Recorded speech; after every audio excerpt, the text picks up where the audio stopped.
Almanya parlamentosunda Doğu Türkistan meselesi ele alındı.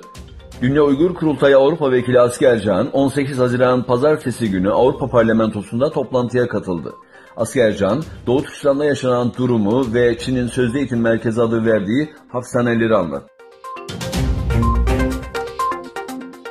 Konya merkezli Özkaymak otobüs firması Doğu Türkistan'daki işgalci Çin'in baskı, zulüm ve soykırım uygulamalarına dikkat çekmek için otobüslerinin önüne Doğu Türkistan Türkiye'nin namusudur yazısını yazdırarak Doğu Türkistan'daki insanlık dışı uygulamalarından dolayı Çin'i protesto etti.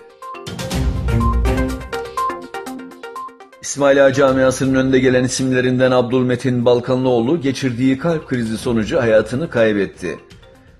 Doğu Türkistan'a olan özel ilgisi ve muhabbetiyle tanınan Balkanlıoğlu, rahatsızlanması üzerine İstanbul Üniversitesi İstanbul Tıp Fakültesi'ne kaldırıldı. Yapılan tüm müdahalelere rağmen kurtarılamadı. Merhuma Allah'tan rahmet diliyoruz. Kazakistan ulusal atom şirketi olan Kazatomprom, İsveçli Vattenfall AB şirketine ilk uranyum sevkiyatını gerçekleştirdi. İngiltere Başbakanı Theresa May, Amerika Birleşik Devletleri'nin ülkeye yasa dışı yollarla girerken sınırda yakalanan çocukları ebeveynlerinden ayırmasını son derece kaygı verici olarak nitelendirdi.